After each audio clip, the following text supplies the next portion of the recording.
Volvemos con ustedes y con nuestra franja de análisis e información de contexto global. Mi nombre es Ángela Gómez. Vamos a los titulares. Según Donald Trump, Washington nunca usaría un arma nuclear contra Irán. El mandatario agregó que un acuerdo llegará cuando sea adecuado para Estados Unidos y que el tiempo corre para la República Islámica.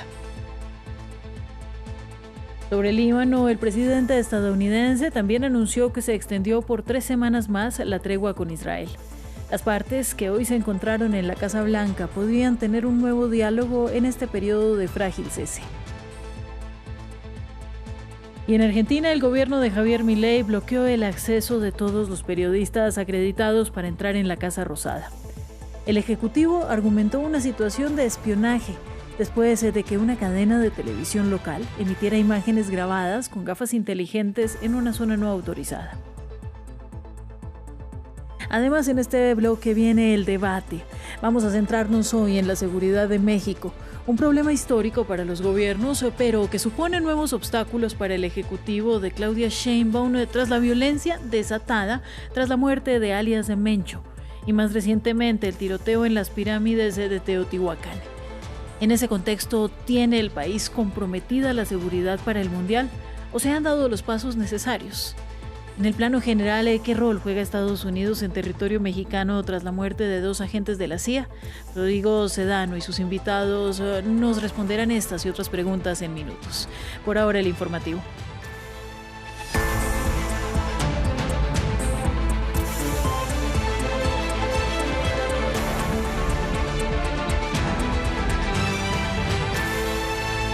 Estas son las noticias. Mientras Donald Trump anunció una extensión del cese del fuego en Irán por una duración indefinida, las negociaciones entre Washington y Teherán parecen estancadas. Por su lado, el ministro de Defensa israelí, Israel Katz, dijo que estaba listo para reanudar la guerra con Irán y que espera luz verde de Estados Unidos. Gabriel Colchen tiene los detalles. Una tregua prolongada, pero aún muy frágil. Tras el anuncio de Donald Trump el miércoles de extender el cese del fuego en Irán por una duración indeterminada, Irán acusó a Estados Unidos de seguir bloqueando sus puertos, lo que obstaculiza las negociaciones. También afirmó haber interceptado 2 buques en el estrecho de Hormuz. Pero Donald Trump afirma tener el control total del estrecho y quiere llegar a un acuerdo con Teherán antes de desbloquear el paso marítimo. Vinieron a vernos y nos dijeron, aceptaremos abrir el estrecho de Hormuz.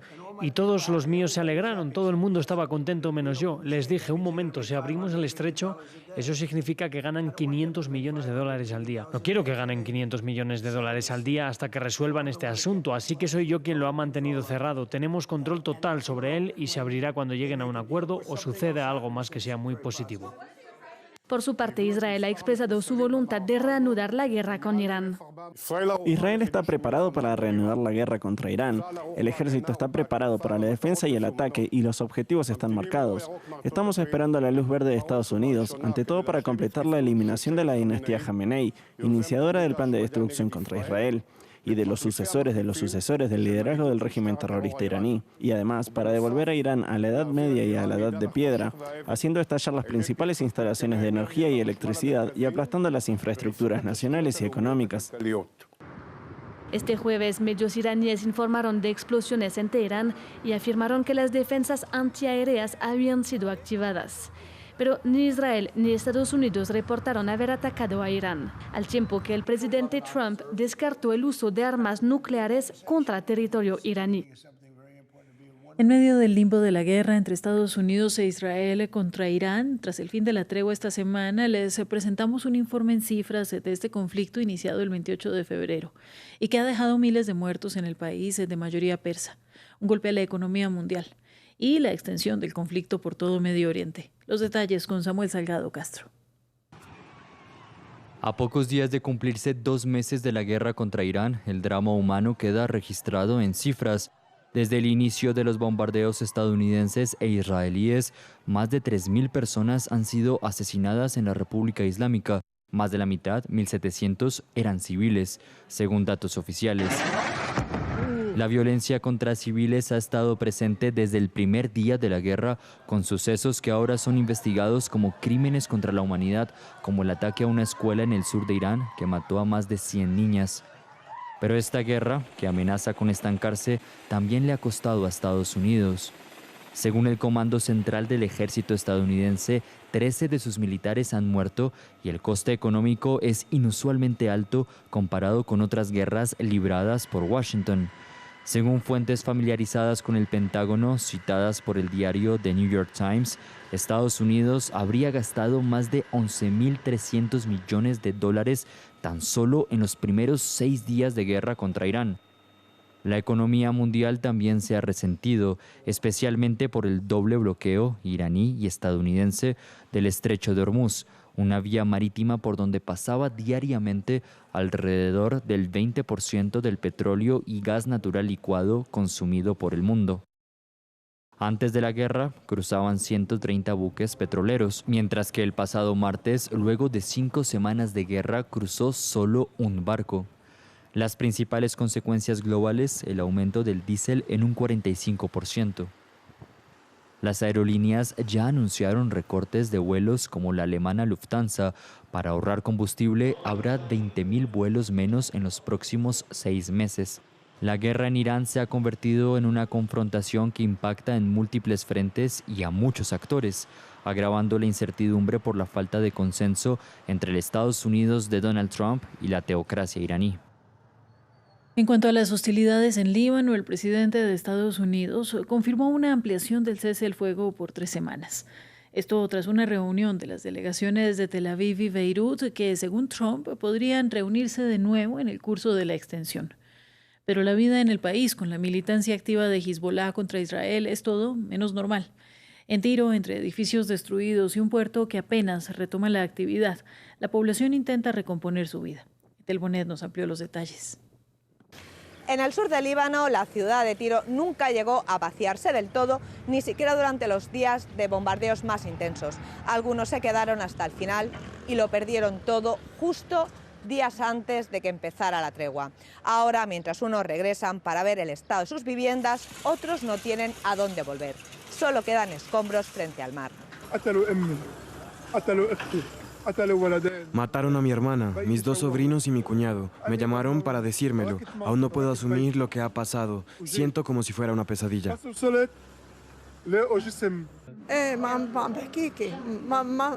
¿Qué quieres que te diga? No sabemos cuánto va a durar la tregua, no sabemos nada. Estábamos durmiendo cuando nos atacaron. He estado aquí toda la guerra, hay poco trabajo, pero no tengo otra forma de vivir. Queremos que el ejército tome el control y que dejen de matar a civiles.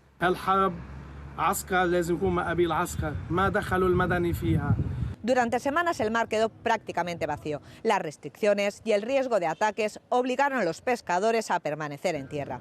Con el alto el fuego, algunos han empezado a volver al puerto de Tiro, pero lo hacen con cautela. La actividad es irregular y los ingresos siguen siendo mínimos.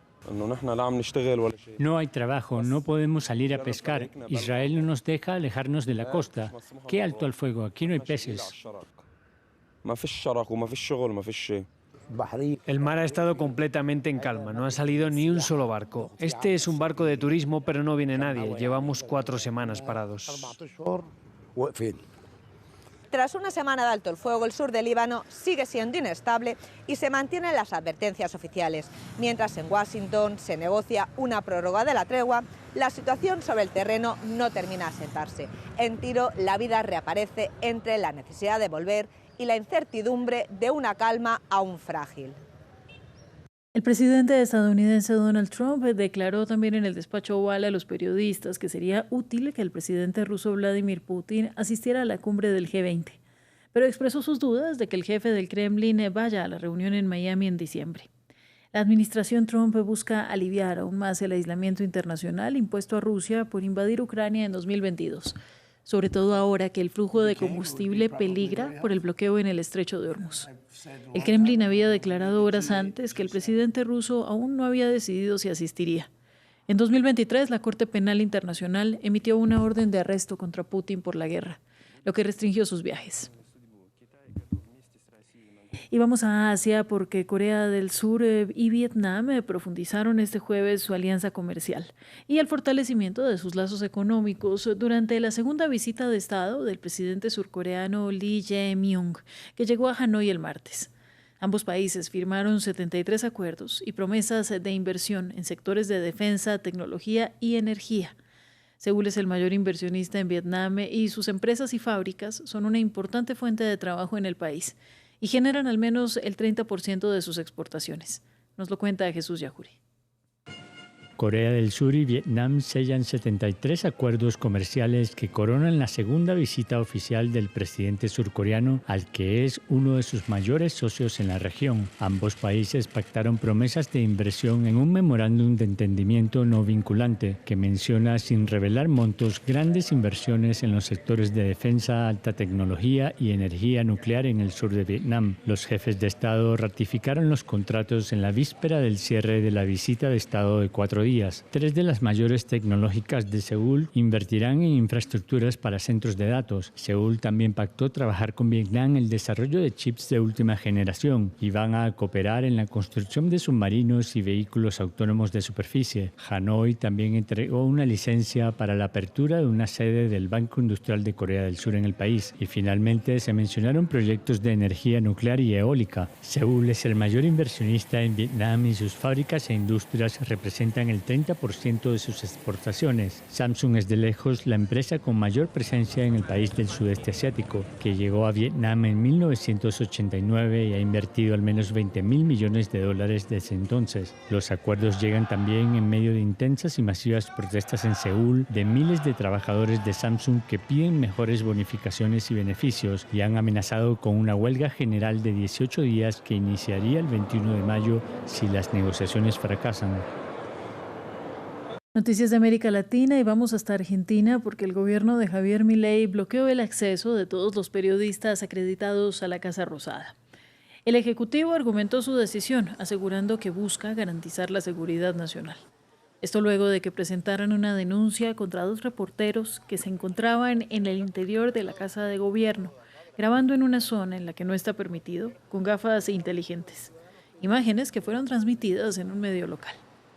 El gobierno dio de baja todas las acreditaciones a partir de una denuncia que hizo la Casa Militar, es el organismo encargado de la seguridad del presidente, a raíz de unos videos que fueron difundidos en un canal de televisión este domingo que pasó, y que Casa Militar considera que violaron la seguridad del presidente. En realidad se trata de un periodista que está acreditado, que filmó los pasillos de la casa, mostró el patio de palmeras, son lugares públicos. El presidente interino de Perú, José María Balcázar, nombró como nuevo ministro de Relaciones Exteriores al embajador retirado Carlos Pareja Ríos, de 75 años y quien reemplaza a Hugo de Sela, tras su dimisión por las discrepancias con el mandatario sobre postergar la compra de aviones estadounidenses F-16.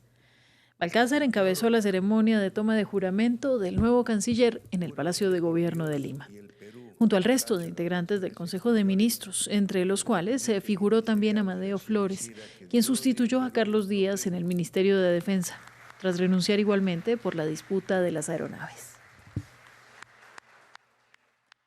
Es el momento de ir a Venezuela porque el nuevo jefe de la Embajada de Estados Unidos en Caracas, John Barrett, arribó este jueves al país caribeño. Su llegada ocurrió tras la vuelta de Venezuela al Fondo Monetario y al Banco Mundial, y antes de la entrada en vigor de un aumento salarial general esperado por buena parte de los trabajadores, jubilados y pensionados en el país. El nuevo jefe de la misión diplomática de Estados Unidos ya está en Venezuela. John Barrett, quien ocupó antes cargos en Guatemala y Panamá, llegó para reemplazar a la ex encargada Laura Dogu, enviada en una misión temporal por la administración del presidente Donald Trump tras la captura de Nicolás Maduro en enero. En sus primeras declaraciones tras llegar al Aeropuerto Internacional Simón Bolívar, Barrett dijo que llegaba para dar continuidad al trabajo de normalización de las relaciones bilaterales. Estoy en tierra venezolana para seguir implementando el plan de 3 fases del presidente de Estados Unidos y el secretario de Estado Marco Rubio y ofrecer resultados para la gente de nuestros países. Es un honor representar a los Estados Unidos en este momento histórico de nuestras relaciones con Venezuela. El plan de la administración Trump para Venezuela consta de 3 fases: estabilización, recuperación y transición. Tras la captura de Maduro, la embajada estadounidense en Caracas reanudó sus operaciones y Washington ha presionado por reformas y cambios estructurales en el país. La presidenta encargada, Delcy Rodríguez, impulsó reformas a las leyes de petróleo y minería del chavismo para abrir el país a la inversión privada en una nación con las mayores reservas de petróleo del mundo. Barrett llega al país después de que el Fondo Monetario Internacional y el Banco Mundial decidieran reanudar diálogos y su trabajo en el país y desbloquear fondos que, según Delcy Rodríguez, servirían para aliviar la maltrecha economía venezolana en medio de mucha expectación y descontento social y antes de la entrada en vigor del nuevo salario mínimo en el país el 1 de mayo. Y seguimos en la región con noticias de Guatemala. Estados Unidos sancionó la red del cartel de Sinaloa, que incluye al país centroamericano y al sur de México, en la recepción de productos químicos para la síntesis de fentanilo. Los detalles los tiene nuestro corresponsal en Centroamérica, Andrés Suárez Jaramillo. Guatemala y México están en la lupa de Estados Unidos en su lucha contra las drogas. Este jueves, Washington anunció sanciones contra una red internacional que suministra químicos clave para fabricar fentanilo al cartel de Sinaloa. La red operaría entre India, México y Guatemala, involucrando a 23 personas y empresas, señaladas como proveedores e intermediarios. Según las autoridades, los envíos salen desde Asia y llegan por vía aérea o marítima a México y también aquí, a Guatemala. Muchas veces estos productos etiquetados falsamente como químicos seguros.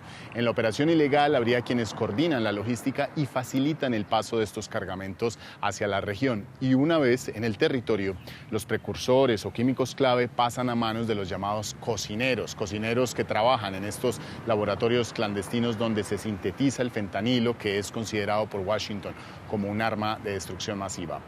Dado que Trump asegura que esta droga ha cobrado la vida de decenas de miles de personas en Estados Unidos, el secretario del Tesoro, Scott Bessent, dijo que busca golpear cada eslabón del negocio de los carteles.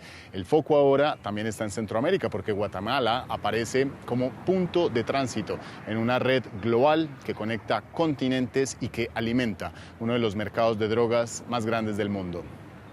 Y para el cierre, imágenes de la nueva actividad del volcán Kilauea de Hawái. Uno de los volcanes más activos del mundo entró en erupción nuevamente este jueves, arrojando lava de hasta 300 metros de altura, lo que marca la emisión número 45 en el último año y medio, según el Servicio Geológico de los Estados Unidos.